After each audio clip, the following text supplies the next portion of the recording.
Ai de mim, provocações. Preciso começar com um gemido grego para fazer esse programa. Provocações. Pode não ser uma janela aberta para o mundo, mas é certamente um periscópio sobre o oceano do social. Quase 12 anos caminhando no incerto, idolatrando a dúvida. Agora, preparem seu divã, porque hoje está aqui conosco o mais pop dos psiquiatras deste país. Ele foi dos primeiros a perceber que a psicologia é um fenômeno midiático e, portanto, não pode existir sem rádio, televisão, jornal, revista e, certamente, internet. Ele passou por tudo isso, se bem que o rádio parece ser o seu consultório predileto. É no rádio que os desesperados põem a alma e contam tudo, sem ter de mostrar a cara. Médico psiquiatra, terapeuta, já escreveu mais de 30 livros. Vendeu muito e ficou rico, se é que já não era.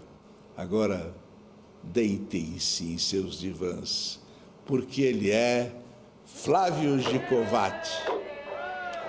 Flávio Gicovati, o que uma mulher jamais contaria na televisão, mas conta no rádio?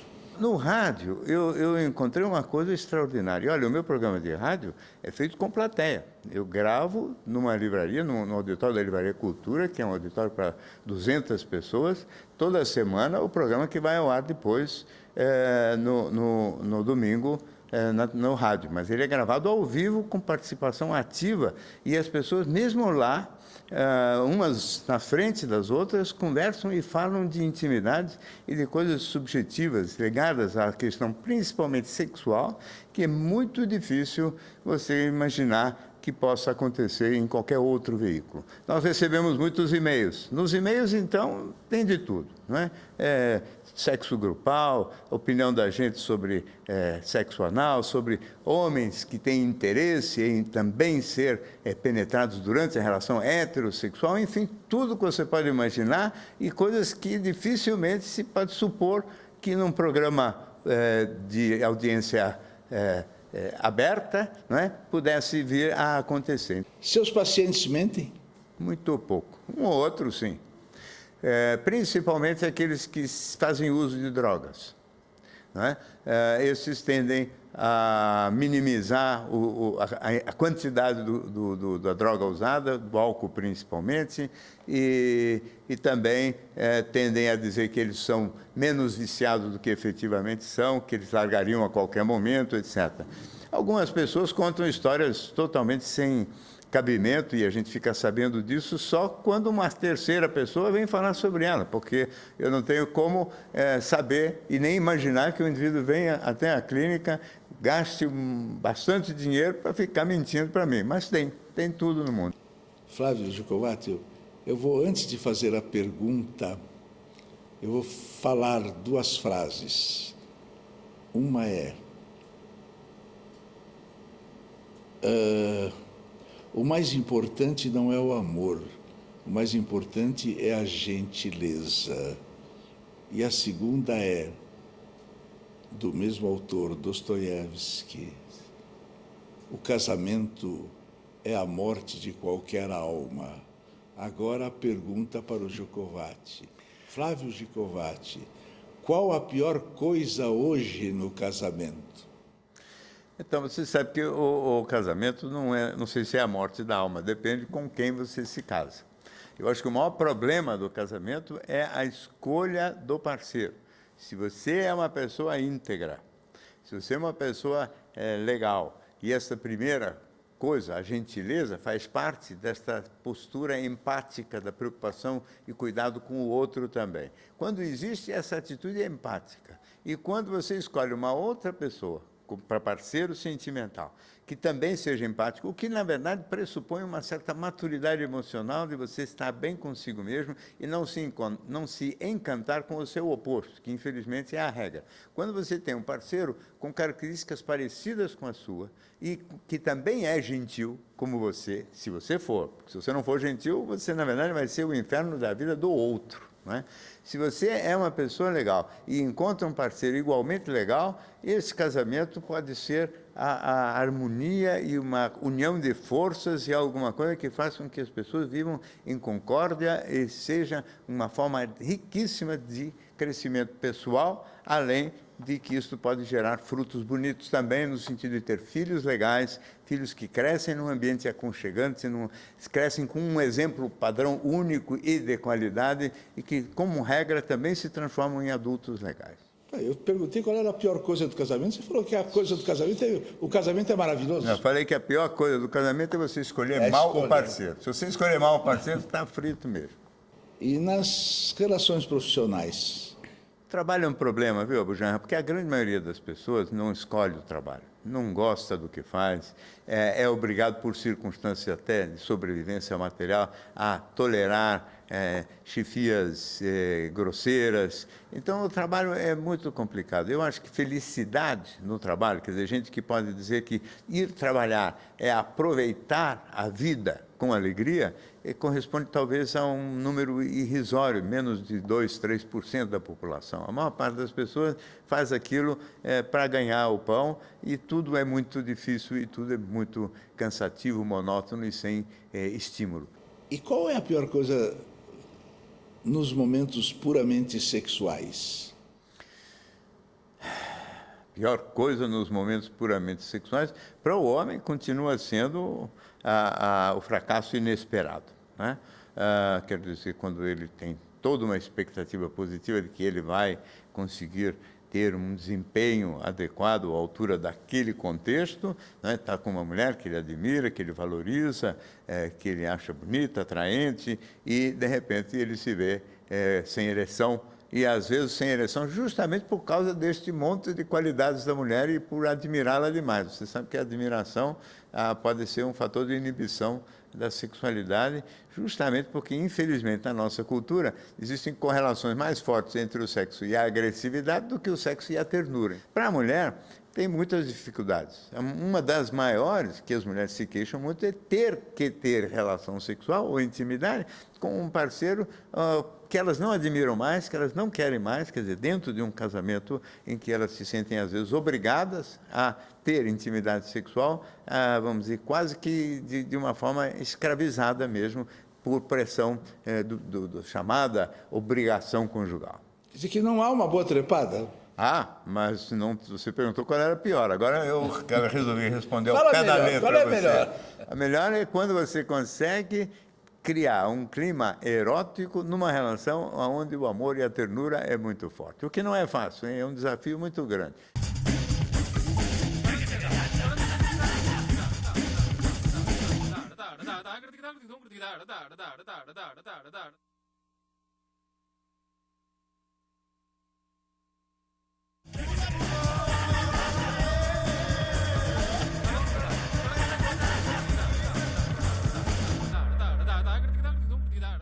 Flávio Giacovati, claro que sim, mas vamos ver você responder. Alguma paciente já te assediou? Olha, no passado, não é? Hoje eu sou um pouco, vamos dizer assim, senil demais para isso, não é? Quer dizer, não há. E talvez tenham uma certa atitude de respeito.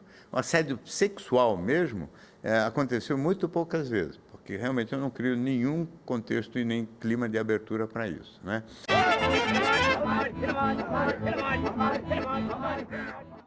Lana Marli Trufaldi, de Bauru, estado de São Paulo, quer saber se a ideia de alma gêmea é de boa ou má qualidade. Então, você sabe que a ideia é boa. Né? Isso ainda, por enquanto, está mais no mundo das ideias. Eu venho desde o ano de 76 defendendo a ideia de que as relações entre pessoas as relações amorosas de qualidade devem se dar entre pessoas parecidas. Não é? A alma gêmea é sempre mais ou menos metafórico, porque duas pessoas idênticas não existem. Não é? Nem os gêmeos idênticos são idênticos. Não é? Mas, enfim, pessoas parecidas. A ideia é a ideia de afinidade, que está embutido neste conceito, a ideia de afinidade. A ideia que vigia, e ainda está em vigor para muitas pessoas, é a ideia dos opostos. Quer dizer, o próprio Freud achava que a boa relação amorosa é uma ideia, é aquela em que há um complemento, quer dizer, um é o oposto do outro. Não é? E que você se interessar por pessoa muito parecida com você mesmo seria uma coisa narcísica, usando a palavra no mau sentido. Eu não gosto dessa palavra porque ela não sei o que ela quer dizer exatamente. Cada um usa ao seu gosto. Não é? Mas seria, na realidade, você estar bem com você mesmo tende a se encantar com pessoa mais parecida. Até hoje, a grande maioria das alianças conjugais se dão entre pessoas opostas. Então, as pessoas falam buscar o oposto. entre o oposto. Quer dizer, os opostos se atraem, como as pessoas gostam de dizer, o que é verdade, mas não por isso combinam. Atrair é uma coisa, combinar é outra coisa. Qual a reação de suas pacientes judaico-cristãs ao fato de você dissociar amor e sexo? Não é só nas minhas pacientes, não é? Você sabe, na cultura isso é um problema, porque essa associação foi feita e reforçada pela psicanálise, né? Ela é anterior, mas eu acho que reforçou-se muito pela maneira do Freud ver as coisas, em que ele não separava, então o sexo fica como sendo um impulso fundamental e o amor, então, seria só uma espécie de fórmula sublimada do instinto sexual. Lacan não superior. O Lacan avançou um pouquinho quando ele diz que não há relação sexual, não é? Quando ele fala, portanto, indiretamente na ideia de que o sexo é um fenômeno pessoal, que é a minha maneira de ver. O sexo é tão pessoal, eu falo sempre de brincadeira, tão pessoal que dá até para fazer sozinho, não é? E o amor não. E o amor não. O amor, ele exige. O Strindberg, ao morrer, falou uma frase que eu acho sensacional. Nada é pessoal, nem a masturbação é pessoal. Você pensa numa outra pessoa. Pensa, mas não obrigatoriamente interage, não é? Então, essa outra pessoa, ela tem muito... E essa outra pessoa, às vezes, inexiste. Você sabe muito bem... outras pessoas. Você sabe muito bem que quando um homem se masturba, olhando uma fotografia eu não estou falando um homem de mais idade, mas um adolescente se masturba olhando uma foto, né, de uma mulher nua, ele não está pensando numa outra pessoa, ele está vendo um corpo ali, ele está sendo movido e estimulado de fora por um objeto externo, né, que no caso uma mulher, é pessoal. Mas não tem pessoalidade nenhuma, é absolutamente impessoal. Né? E o amor não, o amor é extraordinariamente objetivo, quer dizer, você ama aquela pessoa ou aquelas pessoas, não só o amor homem e mulher, mas o amor tipo amizade, o amor pai-filho, o amor filho, pai e mãe, etc. São amores muito definidos e são pessoas muito específicas. Né? A vida é altos e baixos, alegria, tristeza, felicidade. Sou feliz. Eu sou muito louca. Eu também sou louca. Quer saber por quem? Por Jesus. Agora é um mundo na sua frente. Psicólogo do Corinthians. Teve que salvar muita gente? Eu decidi ir para lá em julho de 82. Eu estava na Itália quando, na Copa da Espanha, o Brasil perdeu para a Itália num jogo terrível e todo mundo na Itália comemorando, e naquele tempo a gente, para trocar dinheiro, precisava mostrar o passaporte, e todo mundo debochando de mim porque eu era brasileiro. Então eu achei que muito curioso e muito estranho, e era um tema que eu estava estudando naquele tempo, que era o medo da felicidade ou o medo do sucesso. E eu achei muito estranho que um time que era de longe o melhor time do mundo naquela época, que era a seleção brasileira de 82, tivesse perdido para uma seleção relativamente medíocre, como era a italiana. E aí, o convite que já tinha sido feito para mim desde abril, maio, e eu titubeava, eu resolvi aceitar. E fui para o Corinthians para tratar basicamente deste assunto, quer dizer, por que as pessoas tremem diante da iminência de um sucesso maior e por que o indivíduo, por exemplo, quando vem de um time do interior pequeno e para jogar no Corinthians, sente tanto o peso daquela responsabilidade, e como ajudar as pessoas a perderem este medo do sucesso ou da felicidade. Medo esse que é um dos fatores que também interfere dramaticamente na questão sentimental. Quando você escolhe um parceiro errado, você garante o insucesso, o fracasso ou a infelicidade do seu casamento, como se todo mundo quisesse muito a felicidade, mas quando chega perto dela, começa a tremer, começa a ter uma sensação difusa de medo, de que parece que um raio vai cair na cabeça da gente. Quando isso acontece no futebol, evidentemente o time perde. E nestes anos, em 2 anos que eu fiquei no Corinthians, o Corinthians disputou 2 vezes a final do Campeonato Paulista contra o São Paulo e, para alegria minha, com essas conversas de que a felicidade não mata, o Corinthians conseguiu ser campeão essas 2 vezes. Contra o São Paulo! Contra o São Paulo, que era o time que eu torcia. Oh, vida maldita!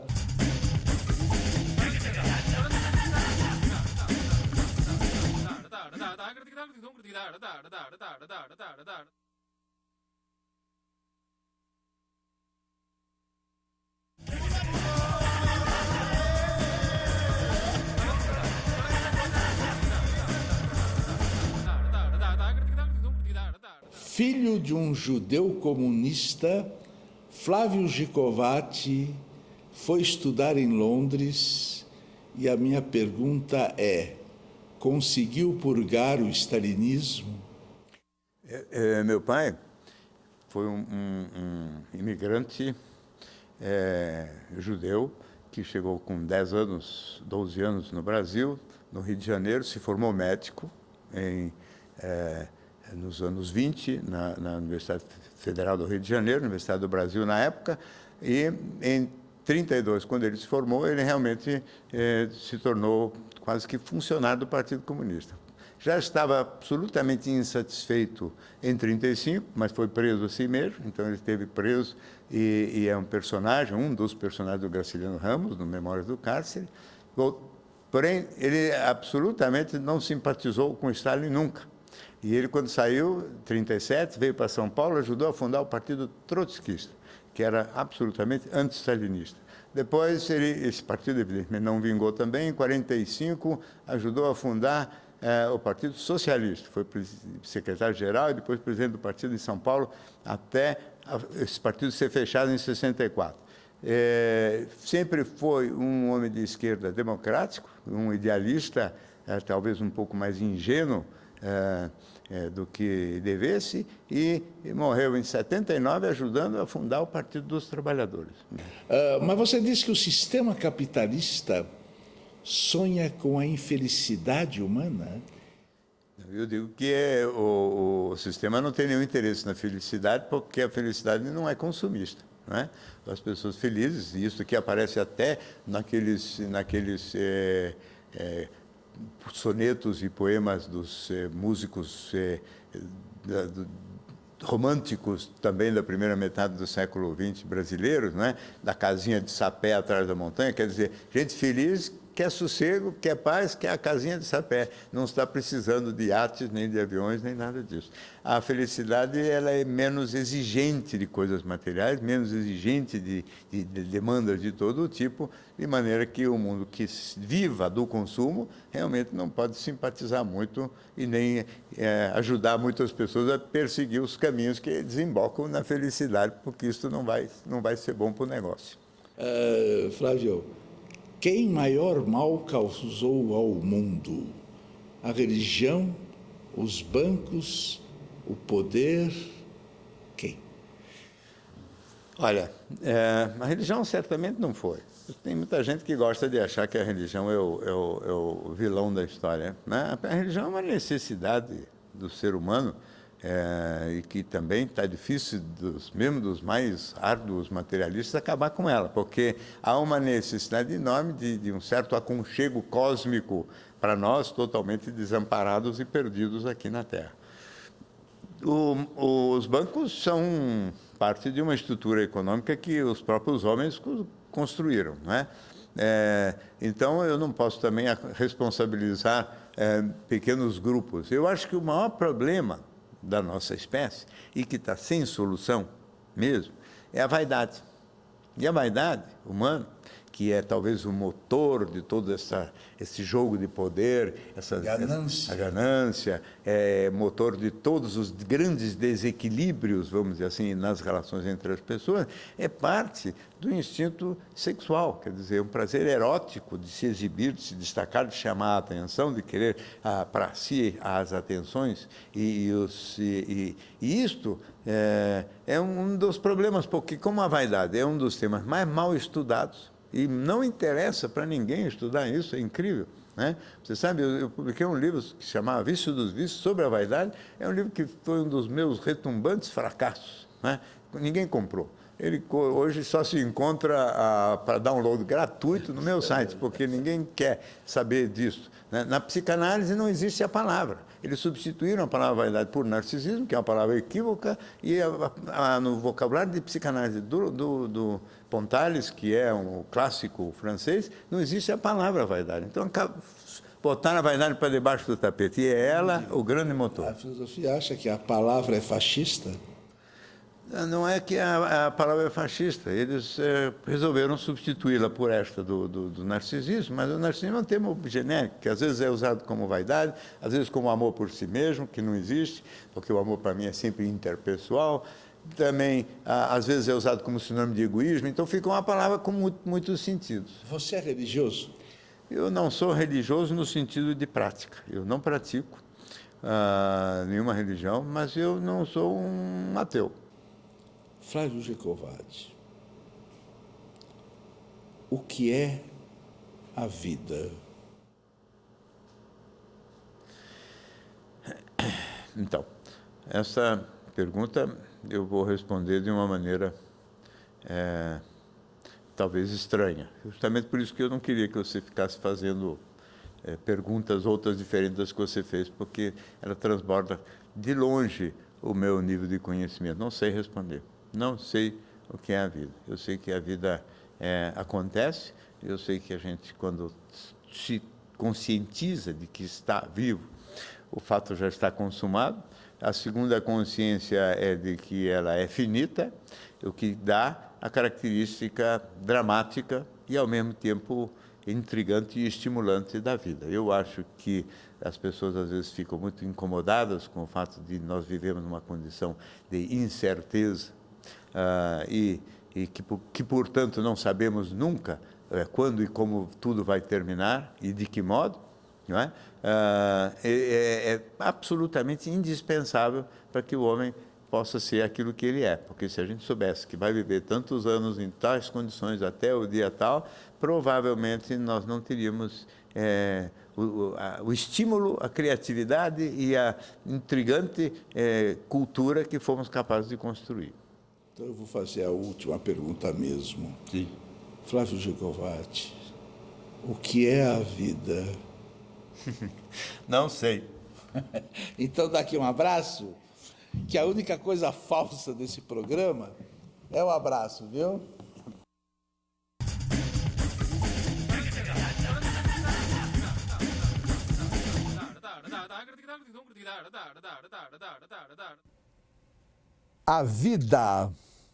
A vida é uma partida que precisa sempre ser perdida.